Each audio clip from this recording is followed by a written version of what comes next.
그들이 과연 고기잡이 그물을 버리고 나를 따를지는 두고 볼 일이었다. 하지만 내가 그들 시몬과 안드레아와 야고보와 요한을 불렀을 때 그들은 즉시 왔고 나의 치유와 가르침을 돕게 된 것을 기뻐했다. 내가 사람들 사이에서 내 일을 시작하자 다른 사람들도 합류했다. 나는 언제든지 다시 와도 좋다는 제데키야의 따뜻한 약속을 뒤로하고 그의 집을 떠났다. 마을과 읍성들을 필요한 대로 돌아다니면서 가르치고 치유하는 나의 일은 이렇게 시작되었다. 출발하기 전에 나는 나를 기꺼이 돕겠다고 한 청년들을 모이게 했다. 그들은 나의 가르침을 경청할 것이었고 내가 하고자 하는 많은 이야기들에 어리둥절해 할 것이었다. 광야에서 나에게 계시된 모든 것에 대한 배경 설명을 먼저 해주는 것이 절실히 필요했다.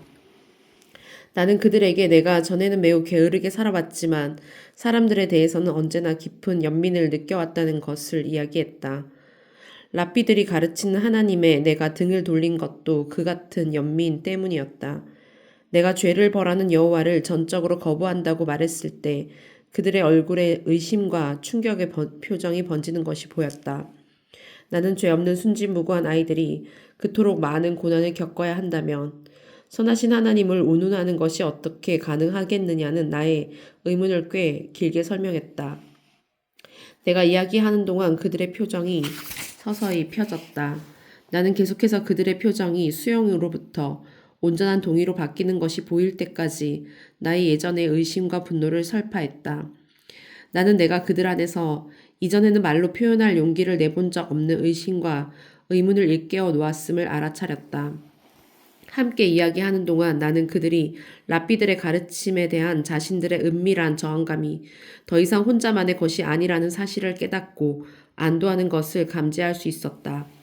나는 내가 삶을 허비하고 있었음을 그 어느 때보다도 절실히 깨닫게 된 때가 내게 있었던 것을 이야기해 주었다. 나 자신의 변화를 갈망하여 삶을 새롭게 시작하는 출발점으로서 세례 요한에게 가보아야겠다는 강한 충동을 느꼈었다는 것을 말이다. 나는 세례를 받는 동안에 그리고 광야에서 보낸 6주일 동안에 일어난 일들을 설명해 주었다. 이제는 내가 아버지라 부르고 있는 실제를 보여준 깊은 계시와 깨달음을 얻는 동안 나의 이전의 생각과 신념과 태도와 자만심과 반항심들이 서서히 의식 속에서 깨끗이 지워져간 과정을 이야기했다. 나는 아버지의 본성에 대해 설명하고 이 신성한 본성에는 신성한 뜻도 포함되어 있음을 설명했다. 나는 그릇된 사고와 행동으로 자기 안에 있는 아버지로부터 자신을 차단한 것도 인간 자신이며 먼저 회개하고 그 다음에 정신적, 감정적 찌꺼기를 청소함으로써 아버지를 온전히 만나게 해줄 자기만의 길을 찾을 수 있는 것 또한 인간 자신밖에 없음을 말해주었다. 그렇게 되면 아버지의 본성이 그 사람의 마음과 가슴과 몸과 영혼과 그의 삶의 환경과 체험 속으로 온전히 풀려나올 것이다. 그런 일이 일어날 때 그 사람은 아버지가 다스리는 천국에 들어갈 것이고 또한 그의 의식 속에도 천국이 세워질 것이다. 그러면 그는 자신의 존재 배우의 목적을 이룬 것이다. 제자들에게 이야기하는 동안 나는 그들의 얼굴에 나타난 반응을 보았다. 모든 의심은 사라지고 이제는 이해와 기쁨의 빛이 떠오르고 있었다. 청년들은 열의에 찬 신봉자가 되어 외쳤다. 이거야말로 진정한 복음이다. 하지만 그들은 내가 말한 모든 것을 처음으로 받아들인 이후에도 내가 말한 것이 과연 진실인지를 다시 의아하게 하게 되는 때가 있었다. 나는 그것을 이해했다. 그들의 마음속에 그토록 깊이 각인되어 있는 여호와의 이미지를 제거할 준비가 되려면 엄청난 용기가 필요했다. 때로 그들은 저희들끼리 이런 놀라운 주장을 하는 이 사람이 대체 누구인지를 궁금해했다. 그들이 따르기로 한 사람이 사실은 사탄의 하수인이었다면 어쩌겠는가. 그들에게는 여호와의 엄한 징벌이 내릴 것이었다. 그들은 많은 것을 잃을 것이다. 숙련된 기술로 이름을 떨치면서 열심히 일하는 건전한 청년이었던 자신들의 사회적 입지와 수입을 잃게 될 것이고 그 중에서도 가장 큰 문제는 그들의 가족이 분노하여 그들을 배척할지도 모른다는 것이었다. 그들은 그 대가로 무엇을 받을까? 나는 그들이 복음을 전하는 나의 일을 도와준 데 대해 그 어떤 세속적인 보상도 약속할 수 없다는 점을 말했다. 우리가 어디를 가든지 음식과 잠자리는 마련될 것이고 사람들이 잘 맞이해 주리라는 데에는 의심의 여지가 없었다. 나는 단지 아버지께서 그들에게 필요한 것이 무엇인지를 알고 그것을 충족시켜 주고 건강을 줄 것이라는 진실만을 약속할 수 있었다. 나는 또 그들이 아버지를 향하고 가는 길의 발걸음마다 아버지를 신뢰하면 이전에는 행복한 적이 한 번도 없었다고 느껴질 만큼 행복해지리라는 것을 약속할 수 있었다. 그들은 자아의 요구를 제쳐놓고 다른 사람들에게 봉사하려 들게 될 만큼 천국을 몸소 체험하게 될 것이다. 그들은 치유를 목격할 것이고 그것이 그들의 믿음을 키워주어서 여행의 불편을 견뎌낼 용기를 줄 것이었다. 이것이 우리가 천국의 복음을 전하는 우리의 사역에 착수하게 된 경이었다. 나는 이 청년들을 우리가 방문할 마을에 먼저 보냈다. 그들은 마을에 가서 사람들에게 천국의 복음을 들으러 모이라고 말했다.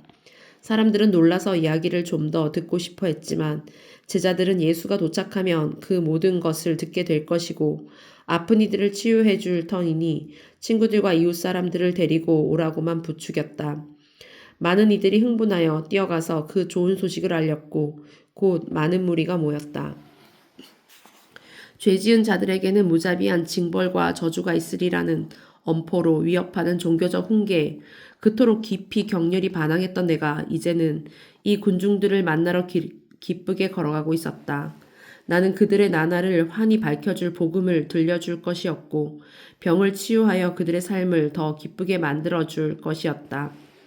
이전에는 사람들 사이를 이기적인 마음과 빈손으로 돌아다니면서 그들의 선의와 때로 그들이 주는 것들을 감사의 마음도 거의 없이 넙죽넙죽 받기만 했던 내가 이제는 내 말을 경청하고 자신의 삶의 질을 드높일 행동을 취할 준비가 되기만 하면 누구에게나 생명을 넘치게 불어넣어 줄 수 있는 힘을 가지고 돌아온 것이었다.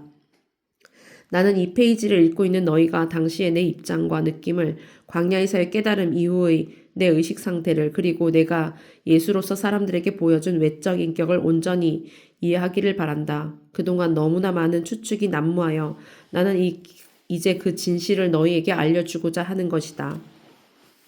나는 성장했을 때 체격이 좋았고 메보리코의 강인한 인상에 지적 능력이 뛰어났으며 남의 흉내를 잘 내고 잘 웃었다.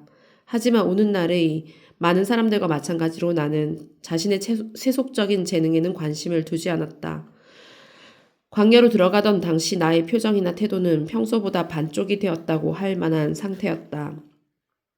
나는 제 모습을 돌아보면서 저항감을 느끼기 시작했지만 나의 지성마저도 되고 있어서 늘 종교에 대한 논쟁과 다툼에 끼어들어 경박한 논박만을 벌이곤 했다.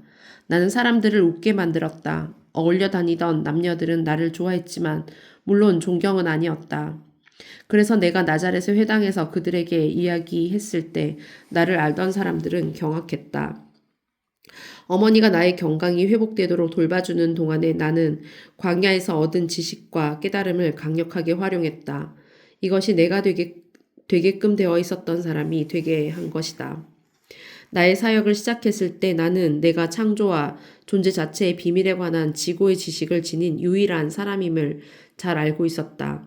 그래서 나는 완벽한 확신을 가지고 나 말고는 아버지를 본 자가 없다고 말할 수 있었던 것이다. 나는 인간이 그처럼 온 가슴으로 믿어온 모든 것이 그릇된 것임을 참이 아님을 알았다. 나는 내가 이 사명을 위해 아버지에 의해 특별히 설계되고 만들어졌음을 알고 있었다. 나는 내가 전할 말이 잘 전달되고 영원히 잊히지 않게끔 풍부한 신체적 에너지와 말의 기운과 의미심장한 우화를 만들어내는 능력으로 은사를 받았다. 게다가 나는 내 이웃들과의 오랜 사귐을 통해 그들의 가장 열렬한 소망과 가장 필사적인 두려움을 알고 있었고 무엇이 그들을 웃게 만들고 무엇이 그들로 하여금 거만한 부자들을 조롱하게 만드는지를 알고 있었다. 또한 그토록 많은 젊은이와 늙은이들이 얼마나 깊은 고통을 말없이 용감하게 견뎌내고 있는지를 알고 있었다. 나는 바리새인들의 언어 폭력을 두려워하며 혹은 견뎌내며 살아온 그리고 로마의 세법에 굴종하여 살아온 백성들을 알고 깊은 연민을 경험했다. 입술과 손과 무릎으로는 받들지 않을 수 없지만 닫힌 문 뒤에서는 경멸하는 이방인 정복자들에 의해 그들 유대인의 자존심이 어떻게 멍들었는지를 나는 잘 알고 있었다. 나는 백성들의 삶과 사고방식을 속속들이 이해하고 알고 있었다. 나도 전에는 그들과 같이 생각하고 그들과 같은 붕괴를 느꼈다. 결핍과 공공 속에서 그들과 같은 불안을 겪었고 로마에 지배받는 백성의 무력감을 느꼈다. 나는 그런 어떤 고난도 정말로 필요한 것이 아니라는 사실을 알았다. 존재의 실제, 우주적 신의 실제를 아는 나는 유대 정권의 여러 어리석음을 분명히 볼 수 있었다. 그들은 존재의 진실과 정면으로 배치되는 전적으로 그릇된 짓으로서 백성들에게 무거운 삶의 짐을 지우고 있었다. 그 상황은 나를 깊이 분노하게 했다. 그래서 나는 내가 팔레스타인에서 신성한 행동, 진실을 향한 내 열망에 의해 추동되는 이웃 인간들을 향한 나의 연민에 의해 추동되는 행동의 정화된 도구가 되도록 완벽히 만들어지고 연마되어 왔음을 알았다. 그래서 나는 나 자신을 사람의 아들이라고 불렀다. 왜냐하면 나는 인간이 나날의 삶 속에서 정확히 무엇에 저항하고 있는지를 알고 있었기 때문이다. 게다가 나는 사람들에게 진실을 전한다는 나의 목표를 이룰 수 있고 그리하여 내가 그들의 삶의 질을 변화시키는 도구가 될 것이라는 완벽한 확신을 가지고 있었다.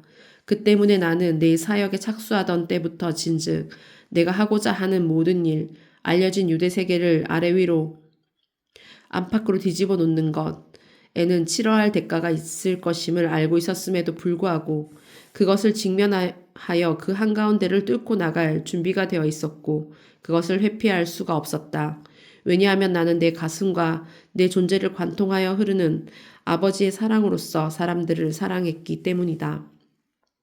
아버지의 사랑이야말로 베품, 눈에 보이는 만물 속으로 그 자신을 주고 가시적 존재와 성장과 보호와 양육과 치유를 주고 눈에 보이게 만들어진 모든 창조물들의 필요를 충족시켜 주는 의 본질이므로 나는 내가 사람들에게 세상에게 주는 아버지의 구원의 선물임을 알았다. 그들이 수백 년 동안 가정하고 가르쳐 온 것, 즉 분노하는 하나님이 죄인에게 내리는 징벌로부터의 구원이 아니라 그릇된 사고, 그들의 불행과 궁핍과 병과 비참한 삶을 창조해낸 그릇된 생각들로서 똑같은 실수를 날마다 반복하는 것으로부터 사람들을 구원해내는 것 말이다. 나는 인간을 너무나 깊이 사랑했으므로 유대교 제사장들의 배척을 무릅쓰고 가르치고 치유할 각오가 되어 있었다. 나는 내가 광야에서 진실로 보았고 온 가슴으로 알았고 내 능력의 마지막 한 방울까지 다해서 나눠주고자 했던 것을 십자가 위에서 죽을 각오가 되어 있었다. 이것이 나의 십자가형 배우의 진실이며 너희가 들은 나머지 모든 것은 성전에서 올리는 유대교의 번제 관습에 연루시켜 사람들이 지어낸 억측이다. 나는 인류가 존재의 법칙에 대한 무지에서 헤어나 환희와 풍요와 천국의 완벽한 온전함으로 가는 진정한 생명의 길을 찾는 것을 돕도록 아버지로부터 인류에게 주어진 선물이었다.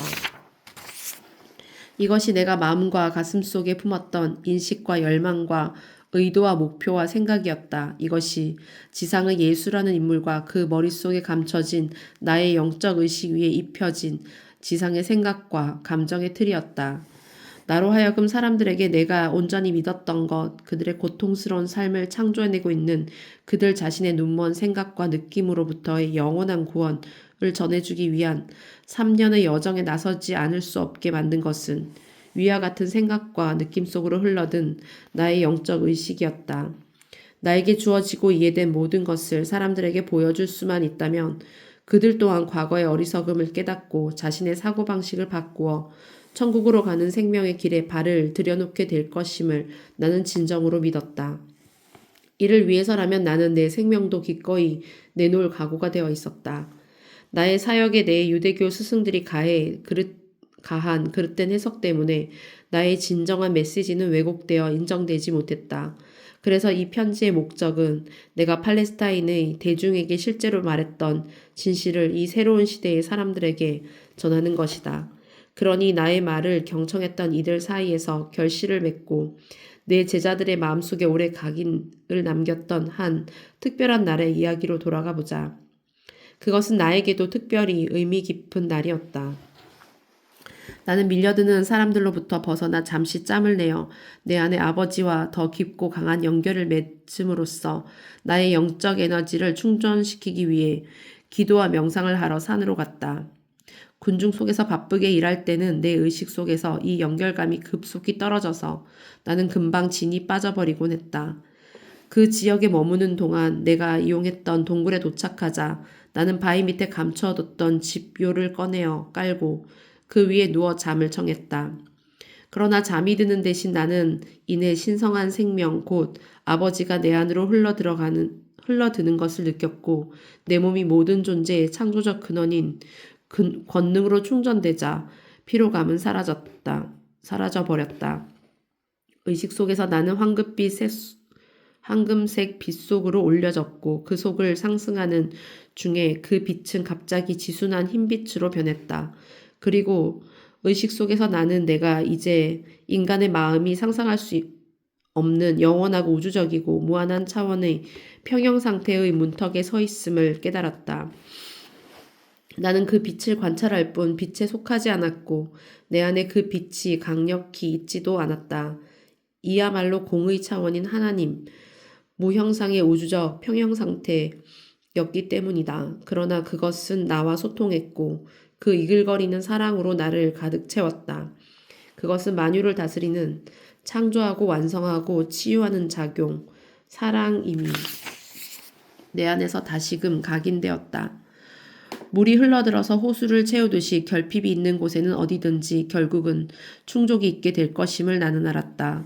불행이 있는 곳에는 기쁨이 있을 것이다. 왜냐하면 필요를 느끼는 모든 생명 속으로 움직여 들어가 충만과 기쁨을 가져다 주는 것이야말로 우주의 본성이기 때문이다. 성장이 없는 곳에는 성장을 부추기는 환경이 생겨날 것임을 나는 알았다. 좌절감이 있는 곳에는 성공과 자기 확신을 향해 가도록 박차를 가하는 도전 과제가 주어질 것임을 나는 알았다. 무거운 짐을 지고 허덕이는 사람들의 삶 속에서 아버지에 의해 끊임없이 촉발되는 이 사랑의 역사가 그것을 받는 편에서는 사랑의 선물로 여겨지지 않을 수도 있음을 나는 보았다. 그들은 무감각한 아둔함과 좌절감과 자신에게는 좋은 일이 생길 수가 없다는 믿음 속에 깊이 빠져 있어서 자신의 신념과 기분 외에는 삶 속에서 아무것도 찾아내지를 못한다. 그리하여 그들은 스스로 창조해낸 지옥의 뿌리를 든든히 받고 남아있는 것이다. 누구를 동정하여 슬퍼할 필요는 없었다. 필요한 것은 오직 연민의 가슴과 그들의 무지를 치유해줄 진실을 전해주겠노라는 결심뿐이었다. 인간이 이웃에게 줄 수 있는 가장 큰 선물은 존재와 존재의 우주적 법칙에 대한 무지를 깨우쳐 주는 것이다. 왜냐하면 진실은 이러하기 때문이다. 낱낱의 영혼이 모두 우주의 품 안에 안겨 있고 아버지의 사랑의 역사를 통해 그들의 삶으로 들어오는 우주의 입력 신호와 에너지의 강도는 전적으로 각 개인의 수용성에 달려 있다. 나는 사람들이 시급히 들어야 할 말은 내가 막 들었던 그것임을 깨달았다. 그들은 바로 그들 존재의 바탕인 사랑의 의도와 목적과 잠재력을 보고 온전히 깨달아야만 했다. 그들은 자신의 불신으로 인해 아버지의 사랑의 역사를 고통을 초래하는 골칫거리로만 여겨 제쳐두고는 좌절 속에 영혼이 널브러져 있었다. 이제 나는 내가 사람들을 일깨워 자신을 개발하고 활짝 꽃피어서 기쁨과 행복을 누릴 수 있게 하도록 보내어졌음을 더욱 분명히 깨달았지만 깨어나서 주어진 것의 혜택을 누리는 것은 그들 자신에게 달려 있었다. 이 고양된 상태가 밤새도록 이어졌던 것을 기억한다. 그리고 아침에는 전에 없이 넘치는 생기를 느끼며 일어났다. 나는 아버지의 실상을 어느 때보다도 확실히 보았고 그날은 군중에게로 나아가서 내가 보았던 것의 권능과 생명을 전해줄 수 있을 것임을 알았다. 동굴에서 내려오다가 나는 가파른 벼랑이 건너다 보이는 너른 바위에 당도했다. 거기에 앉으니 그날 우리가 방문할 읍성이 내려다 보였다. 나는 그 완성시키는 작용, 그 온전해지게 하는 추동력, 아버지 이 나를 관통하여 솟구치는 것을 느낄 수 있었고 그것은 일상의 번뇌 속에 파묻혀 버리기 전에 얼른 다른 이들과 나누고 싶었다. 나는 인간적인 의식 속에서는 그것도 그 권능과 힘을 잃고 말 것이다. 잠시 후에 제자들이 나와 합류했다. 읍내에 들어서자 제자들이 사람들에게 말을 걸었고 모여드는 무리를 마을 뒤편의 비탈진 공터로 인도했다. 그들 가운데 있는 큰 바위에 서서 나는 말을 시작했다. 나는 열정과 기쁨, 열망과 고대와 확신, 이 모든 것이 내가 하는 말 속으로 절로 쏟아지는 것을 느꼈다. 여러분은 심히 주눅들고 지쳐 있습니다. 늙어갈수록 일이 점점 더 힘들어지고 배는 종종 줄여 있고 옷은 곳곳이 해지고 사람들은 저마다 여러분을 화나게 만들어서 이 고생과 마음의 짐은 끝이 없을 것만 같이 느껴집니다. 그러나 그것은 여러분의 존재에 관한 사실이 아닙니다. 여러분의 삶은 그와는 사뭇 다르게 의도되었습니다. 자신이 느낌 그 너머를 볼 수만 있다면 여러분 안에 있는 아버지를 만날 수 있도록 여러분의 마음을 고양시킬 수만 있다면 여러분은 자신의 존재 상태가 실로 어떠한지를 보고 알 수 있을 겁니다. 여러분은 자신이 풍요와 보호와 건강과 행복을 누리도록 창조되었다는 사실을 깨달을 것입니다. 하지만 아버지는 여러분 내면의 풍성한 생명과 사랑이어서 건강과 행복에 필요한 모든 것을 공급해 주신다고 믿기보다는 선과 악에 대한 두려움 속에서 나날을 살면서 그것을 더 믿고 기대합니다. 그렇기 때문에 진작 여러분이 자신의 삶과 몸속으로 끌어들이고 있는 것은 여러분이 가장 두려워하는 선악의 경험입니다. 선악에 대한 여러분의 믿음이 아버지이신 사랑을 믿기만 하면 아버지께서 주려고 쌓아 놓으신 모든 것을 구름처럼 덮어 가려버리는 것입니다. 여러분은 자신의 나날을 심판하는 한편으로 지난날 경험했던 것을 내일도 기대합니다. 그리하여 어제의 병고와 불행이 미래도 끊임없이 되풀이 되는 것입니다. 여러분은 자신의 기억과 과거가 다시금 돌아와 여러분을 짐지우고 상처 입혀야만 한다는 변할 줄 모르는 믿음의 노예가 되어 있습니다. 여러분은 몸을 고치거나 삶을 향상시키려고 애쓸 것이 아니라 자신의 믿음을 치유해야 합니다. 태양 아래 변하지 않는 것은 아무도 없다고 내가 말했었습니다. 자신의 믿음을 치유할 수 있게 되면 여러분의 믿음을 아버지의 진정한 의도에 조율시킬 수 있게 되면 여러분의 육신과 삶을 지배하고 있는 그릇된 믿음들은 햇빛 속의 안개처럼 사라질 것입니다. 여러분의 모든 상황과 환경은 즉시 모든 창조물 배우의 신성한 의도대로 돌아올 것입니다. 모든 어려움, 모든 종류의 결핍에는 언제나 그것을 종식시킬 방법이 있다는 것을 여러분의 필요에 따라 바구니를 채워줄 것이 늘 준비되어 있다는 것을 여러분은 깨달을 것입니다. 여러분은 아픈 이가 내게로 와서 내가 그들에게 손을 얹어줄 때 어떤 일이 일어난다고 생각합니까? 내가 그 병에 대해 생각하고 있을까요? 그 사람이 나을까, 낫지 않을까를 걱정하고 있을까요? 아버지께서 잠자고 있거나 멀리 있어서 내 말을 듣지 못할까 걱정하고 있을까요? 아닙니다. 나에게 이런 불신의 생각이 있었다면 치유는 일어나지 않았을 겁니다. 어떤 사람이 병을 고치려고 나에게 오면 나는 이내 기뻐합니다. 왜냐하면 나는 아버지이신 권능이 내가 청하는 순간 치유해 주려고 내 안에서 준비하고 기다리고 있음을 알기 때문입니다. 나는 감사드립니다. 왜냐하면 나는 아버지의 뜻은 병이 아니라 건강임을 알기 때문입니다. 그래서 나는 아버지의 뜻이 병든 사람 안에서 이루어지기를 기도합니다. 내가 병든 사람의 몸에서 병에 대한 믿음을 제거하고 아버지의 뜻인 건강이 그의 몸속으로 흘러들고 있는 것을 알면 병이라는 현상, 겉모습 또 아버지의 건강이라는 실제로 바뀌어 몸이 다시금 온전해집니다. 병은 아픈 부위에 일어난 생기의 저하, 생명의 감소 이상의 아무것도 아닙니다. 여러분 신체의 진정한 의도와 계획에 아버지 생명을 되찾아 주기만 하면 온몸이 제 기능을 회복합니다. 여러분은 하나님이 그의 율법을 지키지 않는 백성에게 질병과 역병과 기아와 파괴의 징벌을 내린다고 들었습니다. 여러분은 여러분이 지은 죄에 진노한 하나님으로부터 여러분 자신이 징벌을 받는다고 들었습니다. 징벌이란 선을 가장한 억행이 아니고 무엇입니까? 내가 여러분께 말하노니 악은 하나님께로부터 오는 것이 아닙니다. 하나님께서 어찌 두 편 선과 악일 수가 있습니까? 오로지 여러분의 마음속에서만 선과 악을 생각해낼 수 있습니다. 여러분의 가슴속에서만 그것을 생각하고 느낍니다. 이런 생각과 느낌은 여러분 안에 있는, 여러분이 그렇게 믿기만 한다면 모든 좋은 것을 가져다 주는 아버지인 참 하나님과는 아무런 관계도 없습니다.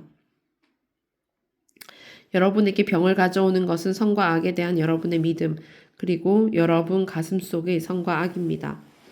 사실은 여러분은 천국에서 살고 있고 천국은 여러분 안에 있습니다. 그리고 여러분은 아버지의 다스림을 받고 있습니다. 하지만 여러분은 하나님의 징벌을 믿고 성전에서 제물을 바쳐야만 구원을 얻는다고 믿고 질병과 공핍과 불행을 상속받았다고 믿기 때문에 그 마음으로써 스스로 원치 않는 바로 그것을 창조해냅니다. 기죽어서 주저앉아 있지 말고 기뻐하고 반가워하십시오. 그리고 가난을 경험하고 있는 분들은 설령 죄를 지었다고 하더라도 하나님으로부터 벌받고 버려지기는커녕 진실로 축복받았음을 아십시오. 가진 것이 없는 사람은 아버지를 잊지 않고 그것을 믿고 그것 안에서 살기만 하면 그것의 권능 속에서 풍요롭습니다.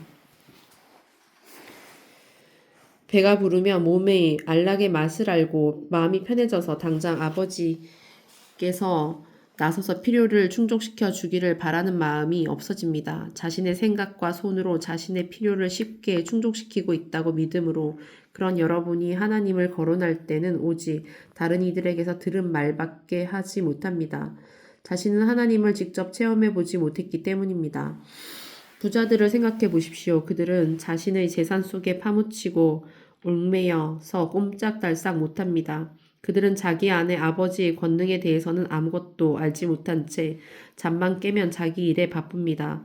그들은 재산을 불릴 생각을 하고 자아를 부풀릴 생각을 하고 그들을 위해 일하는 이들에게 짐지을 명령을 내리고 자신의 선택에 따라 삶을 살아갑니다. 그리하여 그들은 육신의 매인 마음과 가슴에서 일어나는 자기만의 한정된 인간적 사고로서 한정된 삶을 영위하기 때문에 그들 역시 가진 것 없는 이들만큼이나 병들고 불행한 삶을 경험합니다. 그들은 생명의 근원인 자기 안의 아버지를 만나지 못하므로 자신이 반밖에 살아있지 못하다는 사실을 깨닫지 못합니다. 그들은 또 자신의 삶에 일어난 좋은 일들이 모두 자신이 이루어낸 것이 아니라 그들 안에 숨어있는 아버지의 사랑의 역사임을 보지 못합니다. 종교 지도자들은 세도를 떨치는 자신의 지위에 만족하여 마음을 놓고 있습니다. 그들에게는 육신의 만족 외에는 아무것도 필요한 것이 없습니다.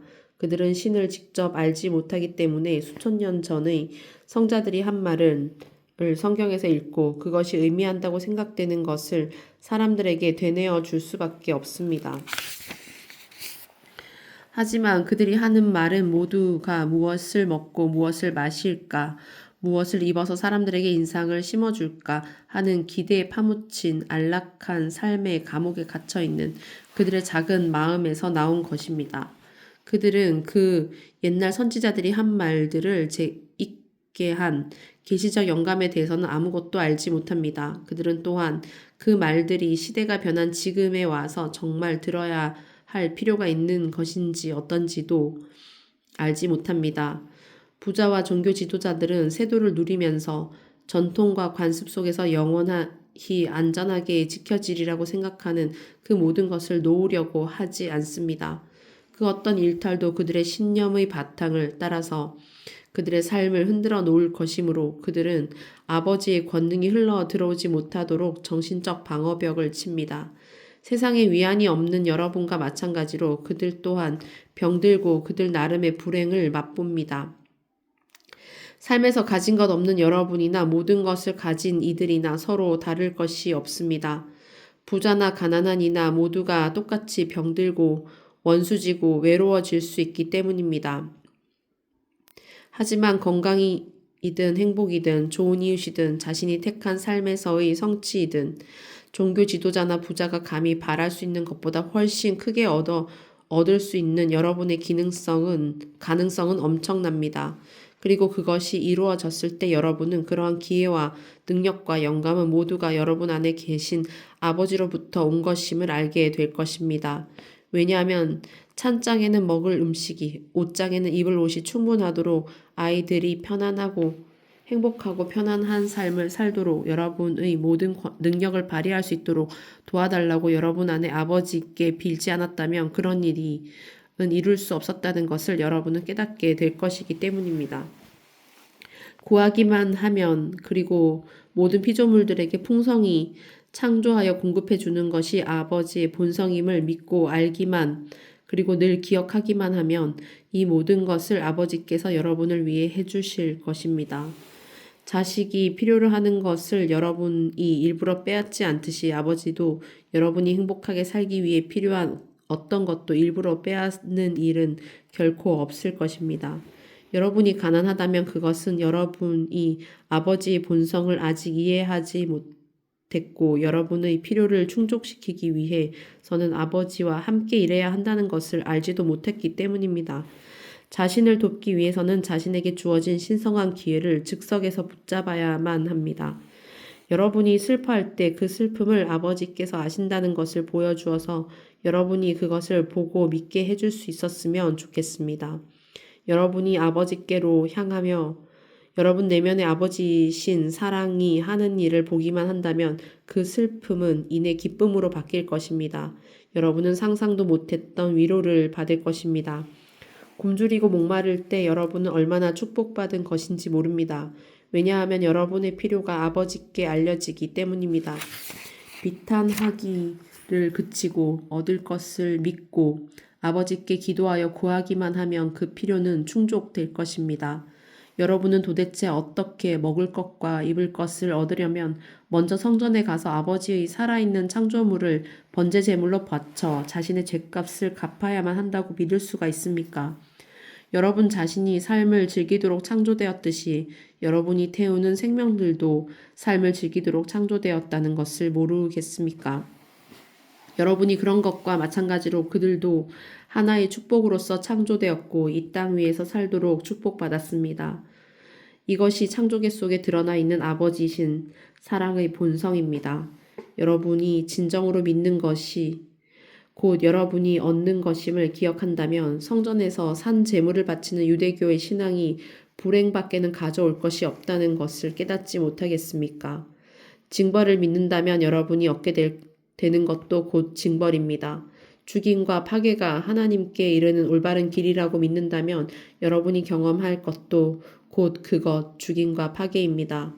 굶주리고 목마르다면 그것은 여러분 안에 계시는 아버지에게 등을 돌리고 있기 때문입니다. 두려운 생각과 불안과 절망감에 빠져 있다면 바뀌길 바라는 바로 그 상황을 여러분 스스로 창조해내고 있는 것입니다.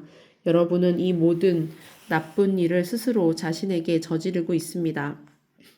그러니 선을 향하여 그리고 내면의 아버지를 만나고 싶어서 굶주리고 목마르다면 여러분은 더 큰 복을 받은 것입니다. 그러면 그것은 반드시 100배 이상으로 채워질 것이기 때문입니다. 핍박받고 약탈당했을 때 여러분은 복을 받은 것입니다. 왜냐하면 완벽한 믿음으로 가만히 기다리며 자신이 구출되는 것을 지켜볼 때 여러분은 역사하시는 하나님의 모습을 볼 것이기 때문입니다. 갈등에 연루되어 있을 때 여러분은 복받은 것이니 그럼에도 여러분은 이웃을 돌보고 평화를 일궈낼 수 있습니다. 가슴 속에 아버지이신 사랑을 지니고 있으니 여러분은 진실로 아버지의 자녀들입니다. 심히 그릇된 짓을 당했을 때 여러분은 복받은 것이니 그럼에도 정의의 심판이나 복수의 수단을 구하지 않고 용서와 자비를 보여줄 수 있습니다. 여러분은 자신을 여러분 안에서 역사하시는 하나님인 사랑에 바로 일치시켜 고난을 당했을 때도 화를 면할 것입니다. 가장 복받은 이는 가슴이 순수한 이들이니 그런 이들은 가슴에서 모든 노여움과 미움과 원함과 몰인정과 시기와 강팍함을 없애 가시화된 사랑으로 세상 앞에 서기 때문입니다.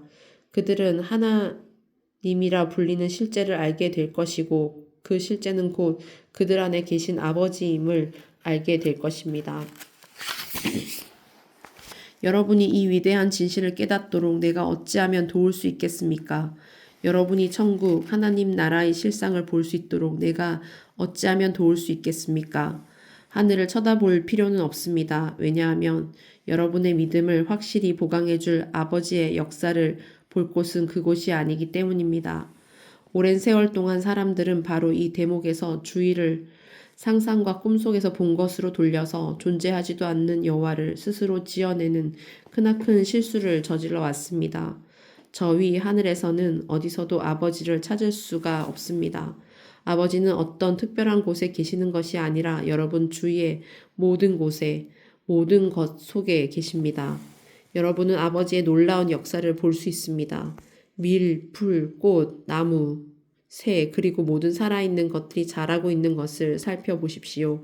거기서 여러분은 끊임없이 펼쳐지는 아버지의 신비롭고도 경이로운 역사를 목격할 것입니다. 아버지께서 완벽하게 다스리고 계시는 곳은 거기입니다.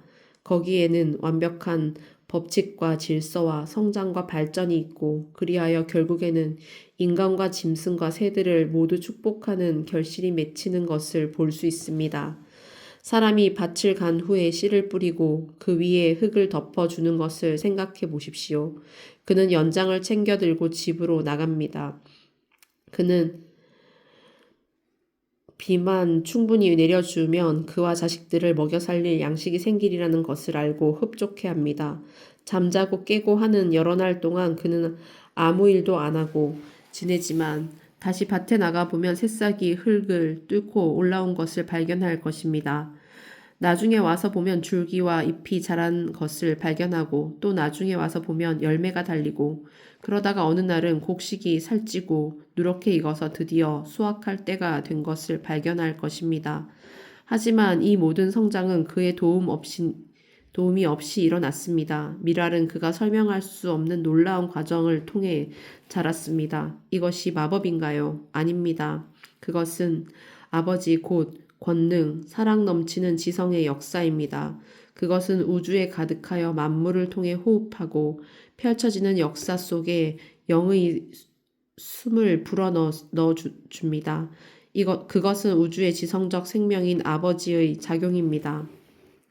천국에 들어갈 때 여러분은 좋은 기분을 느낍니다.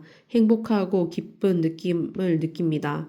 한 여인이 많은 돈을 잃어버려서 아이들을 어떻게 먹여 살릴지 막막해하는 기분을 상상해 볼 수 있습니까? 여인은 울면서 집안을 먼지 한 톨 안 보이게 샅샅이 쓸다가 문득 한 어두운 구석에서 귀한 은전을 발견합니다. 그러면 그녀의 눈물은 금방 말라버리고 웃기 시작합니다. 그녀는 생기를 되찾아 너무나 기뻐하면서 집을 뛰쳐나가 이웃 사람들을 불러 잔치를 엽니다. 모든 것을 잃어버렸다고 생각했다가 이제는 결국 부자가 된 것입니다. 여러분이 천국 하나님 나라를 발견할 때도 이와 같습니다. 눈물과 두려움과 굶주림과 아픔 대신에 여러분은 천국의 평화와 기쁨과 풍요와 건강을 발견합니다. 여러분은 다시는 그 어떤 결핍도 겪지 않을 것입니다. 천국은 또 진주를 파는 아주 부유한 상인에 비유할 수 있습니다. 그는 다른 진주를 무색하게 만들 특별한 진주를 평생 동안 찾아왔습니다. 그것은 흠집이 하나도 없고 완벽하여 다른 상인들이 모두 그를 부러워할 것입니다. 그런데 어느 날 그는 정말로 그런 진주를 발견했습니다. 상상을 초월할 정도로 아름답고 다른 것과 비교가 안 될 정도로 완벽했습니다. 그는 자신이 가진 모든 것을 팔고 쌓아뒀던 모든 것을 포기하고 이 진주를 샀습니다. 그리고 여태껏 꿈꿔왔던 어떤 것보다 더 행복해졌습니다. 이것은 무엇을 의미할까요? 그것은 그가 살아오면서 지금까지 가치 있게 여겼던 모든 것, 호화로운 집, 보물들, 풍부한 음식과 마실 것, 살아온 방식, 이 모든 것을 그는 값을 매길 수 없는 보물을 가지기 위해 기꺼이 포기한 것입니다. 그 보물이란 그를 천국으로 데려다 주는 지식입니다. 거기서는 행복이란 바깥 세상의 온갖 걱정거리가 건드리지 못하는 어떤 마음 상태입니다. 천국은 여러분 안에 있습니다. 아버지께서 언제나 여러분 안에 살아계심을 온전히 깨달을 때 여러분은 하나님 나라에 들어서게 가게 됩니다. 그것은 마음의 상태, 곧 눈에 보이는 만물의 안과 그 배후에 있는 실제는 아버지이며 그것은 아름답고 완벽하여서 아름답고 조화롭고 건강하고 풍요롭지 않은 모든 것은 인간의 그릇된 생각이 만들어낸 것임을 느끼고 이해하는 마음의 상태입니다. 내가 고통에 시달리는 여러분을 생각하며 얼마나 마음 아파했는지 아십니까? 하지만 내가 하는 이야기를 잘 듣는다면 더 이상은 고생할 필요가 없습니다. 하지만 천국으로 가는 길은 따르기가 어렵다는 점을 미리 경고해 둬야만 하겠습니다. 왜냐하면 여러분은 먼저 여러분 자신을 다뤄야만 하기 때문입니다. 왜 자신을 다뤄야만 할까요? 왜냐하면 바로 자신의 개인적 이득을 지키고 차지하려는 욕망으로부터 여러분의 모든 이기적인 생각과 말과 행동이 나오기 때문입니다. 여러분은 아마 이렇게 물으실 겁니다. 그런 것들을 내가 왜 걱정해야 합니까? 벌이 없다는 당신의 말이 사실이라면 하나님께서 우리의 악을 보지 않으신다면 우리가 왜 자신의 행동에 신경을 써야 합니까? 여기에는 배워야 할 것이 너무나 많아서 나는 어디서부터 시작해야 할지도 잘 모르겠습니다. 설명했듯이 여러분은 자신의 생명을 아버지로부터 얻어옵니다. 따라서 여러분이 생각하고 사랑하는 능력도 아버지에서로부터 얻어옵니다. 아버지 지성이 창조적인 것과 마찬가지로 여러분의 의식도 창조적입니다. 여러분은 자신의 마음과 가슴으로 자신의 삶과 경험의 계획을 실제로 형상화해냅니다. 그런데 여러분은 마음속에서 어떤 종류의 삶을 계획해내고 있습니까? 누군가가 여러분을 화나게 하거나 해코지하면 여러분은 어떻게든 안갚음을 합니다. 여러분은 자신의 눈이 뽑히면 원수의 눈도 뽑아야 한다고 믿습니다. 사람을 죽인 사람은 그 벌로써 마땅히 죽어야만 한다고 믿습니다. 강도질을 한 사람은 반드시 그 대가를 치러야 하고 여러분의 아내를 훔친 사람은 아내와 함께 돌로 쳐 죽여야 한다고 믿습니다. 여러분은 자신이 당하는 모든 악행에 대해서는 대가를 받아내야만 한다고 믿습니다. 남에게 해를 끼치는 것은 인간의 천성이고 여러분은 거기에 안갚음을 해야 한다고 배웠으므로 여러분의 삶은 싸움의 연속입니다. 집에서는 남편들과 아내들과 아이들 사이에서 그리고 밖에서는 이웃들과 공인들과 나라들 사이에서 말입니다. 여러분의 아버지는 여러분 삶 속의 이런 싸움에 대해서는 아는 바가 없지만 이 싸움으로부터 일어나는 여러분 몸과 마음의 스트레스에 대해서는 아십니다. 그러나 그 고통을 덜어주기 위해서는 할 수 있는 일이 없습니다. 여러분 자신이 그 싸움을 멈추기 전에는 말입니다. 여러분 자신이 싸움을 멈추고 가족과 이웃과 고용주와 공인들과 다른 나라들과 평화롭게 살아야만 합니다. 그럴 때에만 아버지의 사랑의 역사가 여러분의 마음과 가슴과 몸과 삶 속에서 일어날 수 있습니다. 그럴 때만 여러분은 아버지에 의해 여러분 내면에서 그리고 여러분을 위해서 일어나고 있는 사랑의 역사를 알아차리고 볼 수 있게 될 것입니다. 또한 뿌린대로 거둔다는 위대한 법칙을 명심하십시오. 딸기 덩굴에서 무화과를 딸 수 없고 탱자나무에서 포도를 딸 수 없고 잡초에서 밀을 수확할 수가 없습니다. 이 비유를 잘 생각해보고 이해하십시오. 왜냐하면 이것은 여러분에게 매우 중요한 것이기 때문입니다. 오늘만이 아니라 앞으로 여러분의 평생 동안, 아니 영원토록 말입니다. 그리고 삶을 변화시키고 싶다면 여러분의 생각을 바꾸십시오. 그 생각으로부터 일어나는 말을 바꾸십시오. 그 생각으로부터 일어나는 행동을 바꾸십시오. 여러분의 마음속에 있는 것들이 여러분의 모든 경험, 질병과 궁핍과 불행과 절망을 만들어냅니다. 한 사내가 나에게 소리쳤다. 선생님, 이웃이 스스로 우리를 평화롭게 놔두지 않을 때는 그 이웃과 어떻게 평화롭게 지낼 수 있는지 가르쳐 주십시오. 나는 그에게 미소를 지으며 말했다. 이웃이 당신에게 와서 좀 떨어진 곳에 볼 일이 있어서 가야 하는데 혼자 가기 싫으니 같이 가자고 한다면 어떻게 하겠습니까? 그 사내가 웃으며 말했다. 내가 일을 하고 있는데 그걸 그만두고 가자고 한다면 가기 싫지요. 난 바쁘니 다른 사람에게 가자고 하라고 할 겁니다. 그러면 이웃은 기분이 어떻겠습니까? 내가 물었다. 사내가 어깨를 으쓱하고 말했다. 몰라요. 나중에 당신이 그에게 무엇을 부탁한다면 그는 어떻게 반응하겠습니까? 사내는 더 이상 웃지 않았다. 그는 대답하지 못했다. 다른 사내가 말했다. 욕을 하면서 다른 사람에게 가보라고 하겠지요. 나는 사람들에게 말했다. 이분이 바른 답을 말했습니다. 그러면 그의 기분이 어떻겠습니까? 나는 처음에 말한 사내를 가리키며 미소를 보냈다.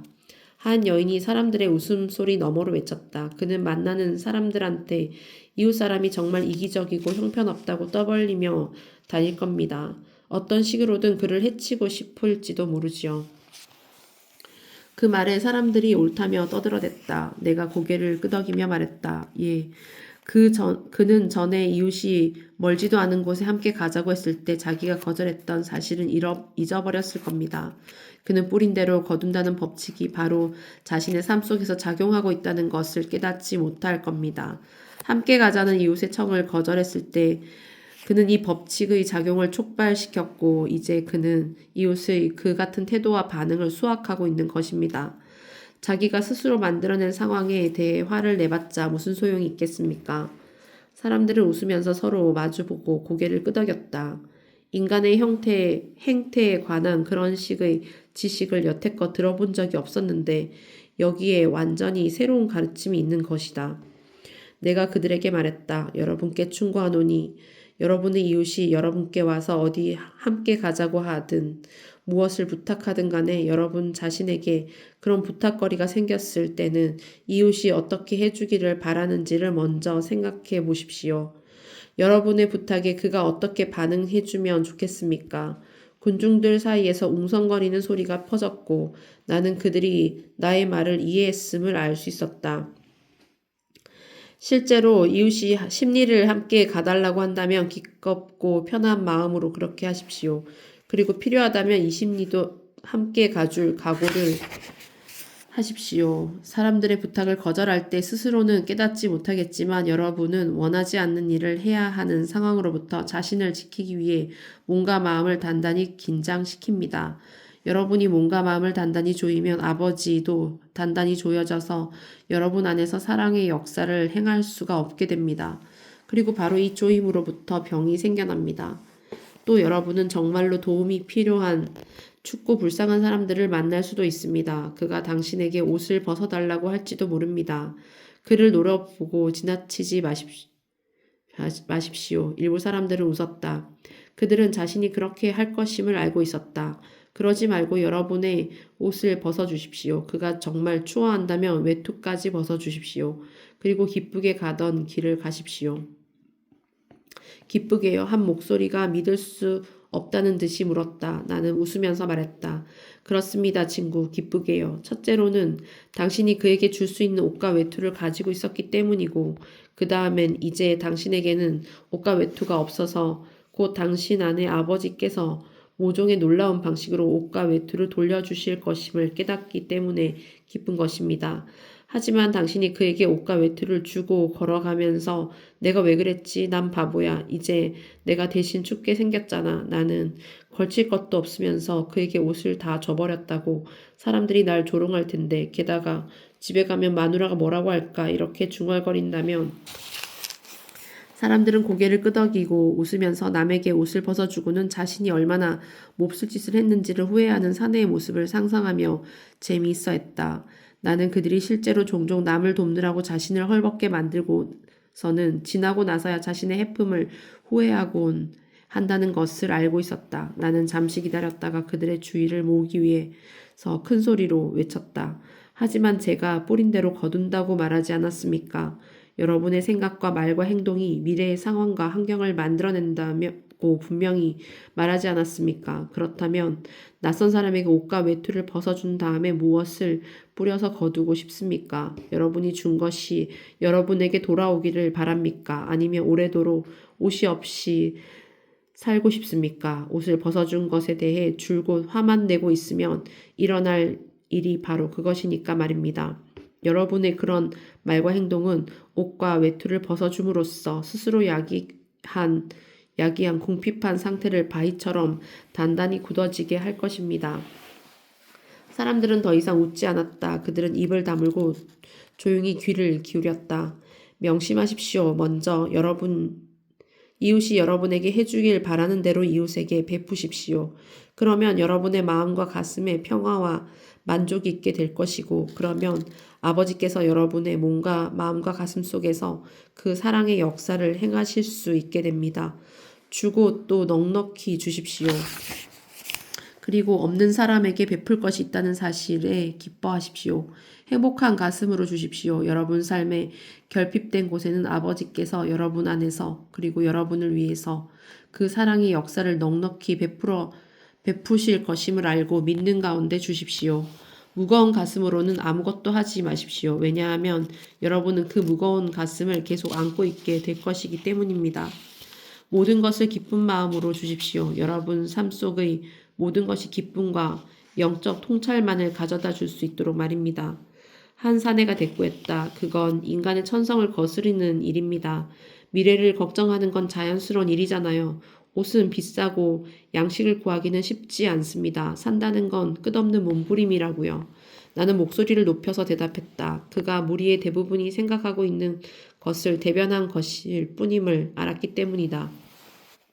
하지만 여러분은 자신이 내일도 생존을 위해 몸부림치고 있게 될 것임을 명백히 알고 있는 건 아닙니다. 내일이면 멋진 일거리가 생길지 아니면 다른 멋진 일이 일어날지를 여러분은 알지 못합니다. 여러분은 그것을 모릅니다. 하지만 여러분은 자신의 삶에 멋진 직업이나 다른 놀라운 기회가 생기지 않도록 스스로 아주 확실하게 다지고 있습니다. 왜냐하면 여러분은 자신의 미래의 상황과 환경을 스스로 창조해 내고 있기 때문입니다. 사내가 흥분했다. 내가요? 내가 어떻게 그런 짓을 한단 말입니까? 내가 방금 말해주지 않았습니까? 나는 웃는 사람들을 향해 말했다. 앞줄에 붉은 외투를 걸친 이분이 자신의 미래를 어떻게 만들어냈는지 말해보세요. 사람들은 입을 다물었다. 그때 아주 젊은 청년 마가가 외쳤다. 저는 알아요. 그는 양식과 옷을 사려면 몸부림을 치며 고생해야만 한다고 말했어요. 당신은 우리가 생각하고 말하는 바로 그것을 얻게 되리라고 했고요. 정확합니다. 내가 말했다. 넌 참 영리한 아이구나. 잘 이해했다. 자신이 원하지 않는 것을 스스로 만들어내지 않도록 조심하거라. 나이가 좀 들고 부모님이 보내주실 때 내 제자가 되면 좋겠구나. 어떤 사람들은 웃었지만 어떤 사람들은 웃지 않았다. 나는 그들이 내가 하는 말을 한마디도 믿지 않는다는 것을 알 수 있었다. 걱정하는 것으로는 결코 천국에 들어갈 수가 없습니다. 오늘 어려운 일을 겪었다고 해서 그것을 왜 불평하고 비탄합니까? 불평하고 있으면 기분이 더 나아집니까? 울고 있으면 운이 더 좋아집니까? 내일을 걱정하고 있다면 여러분은 내일이 오기도 전부터 내일을 짐스럽고 피곤한 날로 만들고 있는 것입니다. 왜 그러고 있습니까? 그게 여러분에게 무슨 도움이 됩니까? 걱정이 여태껏 여러분을 도와준 일이 뭐가 있습니까? 키가 작다고 걱정한다고 해서 키가 커지던가요? 자신이 가지고 있지 않은 것에다 마음을 두고 있지 마십시오. 받게 되리라는 완벽한 믿음으로써 여러분 안에 있는 아버지를 향해 요청할 때 여러분 것이 될 것들에다 마음을 두고 계십시오. 네, 여러분께 한치도 주저없이 말하노니 받게 될 것입니다. 하지만 올바로 요청해야만 합니다. 믿음으로써 말입니다. 요청하면서도 한편으로 그것이 아버지께 들릴지 아니면 아버지께서 여러분을 이 원하는 것을 주고 싶어 하실지를 의심한다면 아무것도 받지 못할 것입니다. 그것은 인간이 주는 방식이지 여러분의 필요를 차고 넘치게 충족시켜 주시는 아버지의 방식이 아닙니다. 아버지께서는 언제나 여러분에게 선물을 쏟아주십니다. 여러분이 맑은 마음과 가슴을 지니고만 있다면 아버지께 순간순간 도움을 구하여 늘 의지하기만 한다면 그는 풍족한 양식과 옷과 집과 친구를 선물로 주십니다. 기도를 했는데 받지 못한다면 한순간이라도 그것이 아버지는 존재하지 않기 때문이라든지 아버지께서 여러분에게 귀를 기울이지 않기 때문이라고 생각하지 마십시오. 대신 여러분 안에서 여러분을 위해서 아버지의 사랑의 역사가 일어나지 못하도록 여러분 안에서 가로막고 있는 것이 무엇인지를 스스로 물어봐야 합니다. 성전으로 기도하거나 제물을 바치러 가던 길에 누군가와 말다툼을 했던 생각이 난다면 돌아가서 그 사람과 화해하십시오. 그리고 나면 기도 중에 아버지께 다가가도 여러분은 맑고 순수한 마음을 지니게 될 것이고 여러분의 기도는 아버지에게 들리고 아버지도 응답하여 여러분 존재의 고요한 평화 속에서 필요로 하는 모든 것을 주실 수 있게 될 것입니다. 아버지께서 그 창조물을 돌봐주신다는 것을 아직도 못 믿겠거든. 들판에 활짝 핀 꽃들을 둘러보십시오. 얼마나 아름답습니까? 그들을 설계하는데 그들의 아름다움을 위해 투입된 놀라운 생각들을 생각해 보십시오. 여러분은 보는 그 꽃잎의 색깔들을 어디서 구하겠습니까? 솔로몬 왕이 아무리 지혜로워도 자신은 그토록 아름다운 옷을 입어보지 못했습니다. 꽃들이 벌을 불러들이는 방법을 살펴보십시오. 벌들이 세상을 아름답게 하고 여러분에게 양식을 제공하기 위해서 다음 철에 씨앗이 맺히도록 돕는 방식을 살펴보십시오.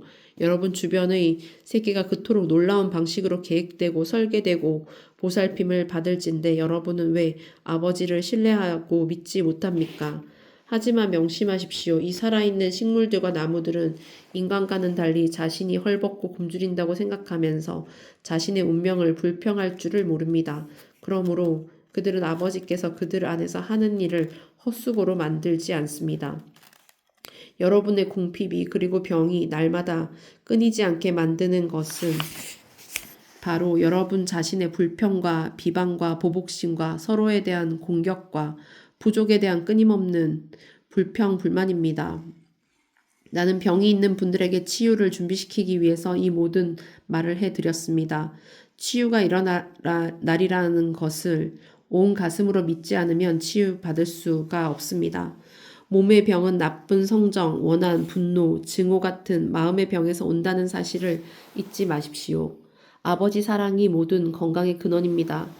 그러니 아버지 사랑에 반하는 모든 생각과 느낌과 모든 생각과 느낌이 병을 불러오는 것입니다. 여러분의 모든 악함과 병이 마음에서 비롯되듯이 여러분의 선함도 마음에서 비롯됩니다. 자신을 돌보는 것만큼 이웃도 돌보십시오. 다투었을 때 이웃을 축복하십시오. 그가 여러분에게 모질게 굴 때 그를 위해 기도하십시오. 심지어 그가 여러분에게 등을 돌릴지라도 여러분이 할 수 있는 방법으로 항상 그를 도우십시오. 왜냐하면 그럴 때 여러분은 마음과 생각 속에 선을 삭고 있는 것이고 여러분이 씨 뿌린 수확물도 선이 될 것이기 때문입니다. 그뿐 아니라 여러분은 자신의 마음을 여러분 안에 완전한 사랑이신 아버지와 조화되고 동조되게 하고 있는 것입니다. 이런 조건에서만 아버지께서 여러분 안에서 온전한 사랑의 역사를 행하실 수 있습니다. 내가 말을 끝내자 사람들은 내게로 와서 자신의 병을 보여주었고 각자의 믿음에 따라 치유되었다.